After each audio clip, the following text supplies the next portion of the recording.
Next up, you can go in and you can change up age.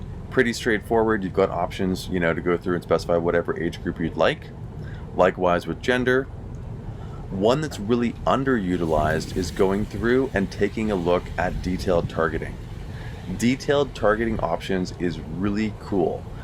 There's a ton of information in here and people tend to underutilize it. So I really encourage you, go in and spend a lot of time playing with detailed targeting options. It's really powerful. The way this works is that Facebook is basically partnered with a whole bunch of companies and they're collecting tons of data on consumers. It's very creepy in many ways, but it's also really cool for you as a marketer.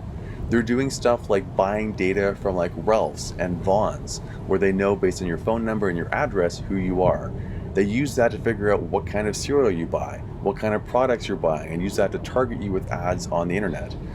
They also go through and have cookies and other trackers and things. They look at what you like, what kind of posts you respond to on Facebook and Instagram, and all that information is used to create a really detailed profile of users.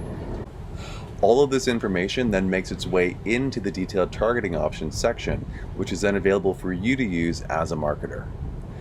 There's a couple different ways to go through and use the detailed targeting options function. One is you might see suggestions that appear based on your particular account. If your account is new, you probably won't see those, but if they've been around for a while and maybe you've been running ads, you're likely going to see some suggestions based on what your account's doing. Another one to do is to go through and just browse. You can take a look and you can see all the different neat things available under demographics. It knows different life events, for instance, like if you're having a baby, if you're buying a new house, if you've got a new relationship, if you just got married, all that kind of stuff is available in here because it does stuff like scrape what you're posting on Facebook and Instagram. It'll analyze that. It also goes through and pulls court records, so it knows if you legally got married, which is kind of, again, cool but creepy.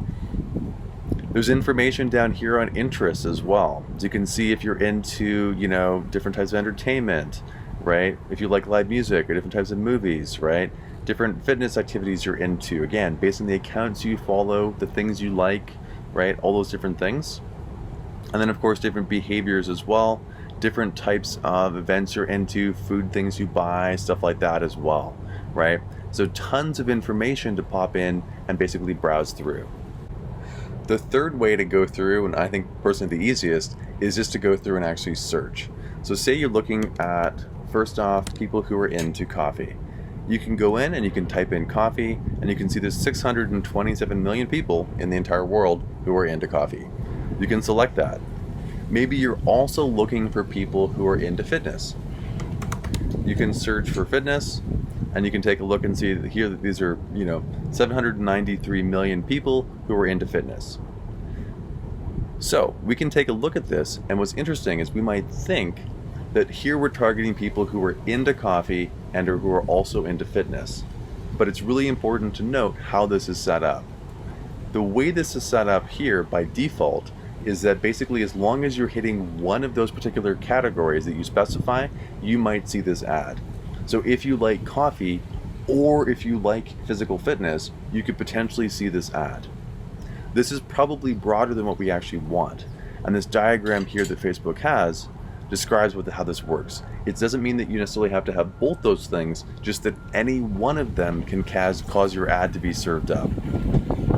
What you can do if you want to be much more precise and target people who like coffee and who are into physical fitness is click here on narrow audience. And what we can do is we can drop off physical fitness here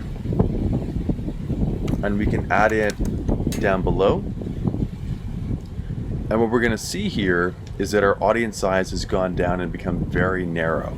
Whereas before it was a lot larger, now it's down to just 40,000 people. So what it's saying here is you've got 40,000 people who live in San Diego proper, downtown, right, who like coffee and who are into fitness.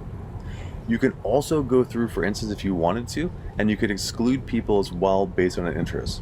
Say, for instance, you know that there's certain people, if they like tea, who are not going to be into whatever product it is that you're selling.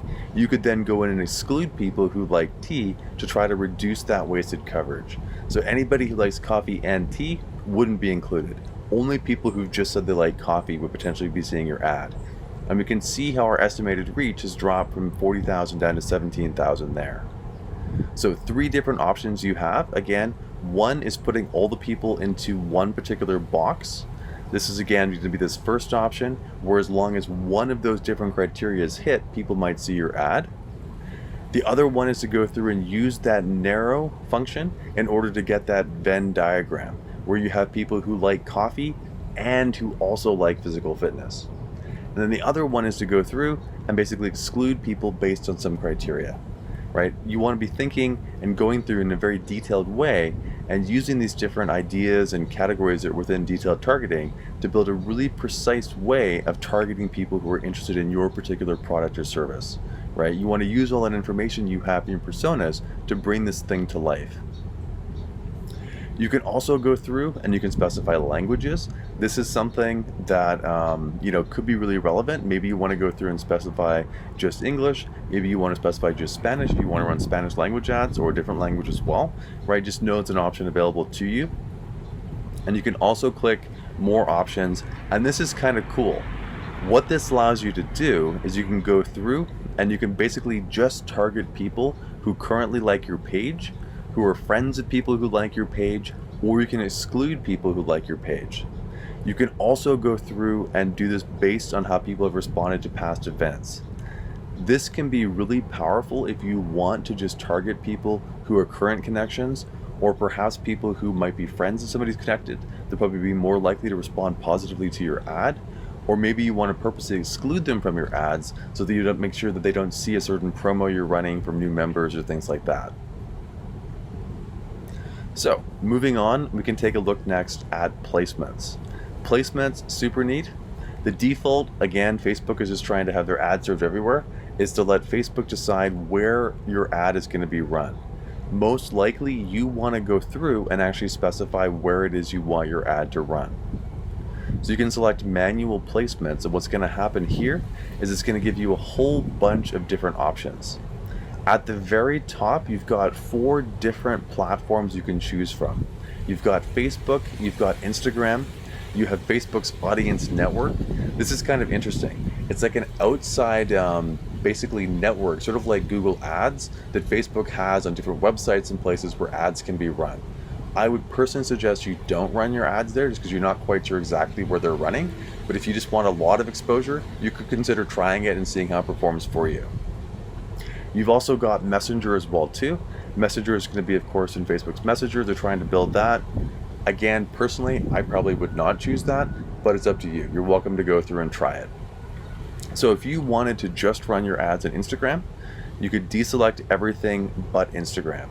And what you're going to notice is that it's going to give you only options then where your ads would run on Instagram. So here, stories, on the explore page, and then on the feed. What's neat is if you're less familiar with certain types of ads, you can also take a look by just mousing over them, and it'll show you what your ad type would look like on that particular placement.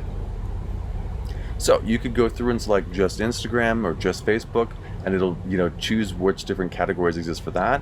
You could refine that further. Say you only want your ad to run in stories, you could then deselect these other categories and just have stories be the only place where your particular ad's gonna run. Or maybe you're okay with it being Facebook stories too, and you could just select those 2 different stories as options. It's important to again note how this is going to affect your potential reach. So watch that and take a look at it as you actually flip through these different options, and then decide on the ones that you think are most relevant for your particular client. There's a few more options down here at the bottom. That is, you can specify certain types of devices, right? This is mostly relevant if you're selling ads, or if for instance, if you're selling apps for a certain type of device. So say you're selling an iOS or Apple game or something, right? You want to have it only run on Apple devices. Or maybe you just know that your audience is more likely to be using a certain type of device. You might have information on that. You can also have your ad only run during Wi-Fi. Again, probably not relevant unless you're using a lot of data.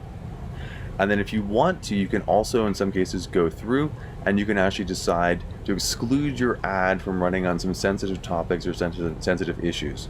This probably isn't relevant to most of the ads you're going to be running, but know it's an option available for some particular ads. Here it's deselected based on our placement, but you will see that as an option in some cases.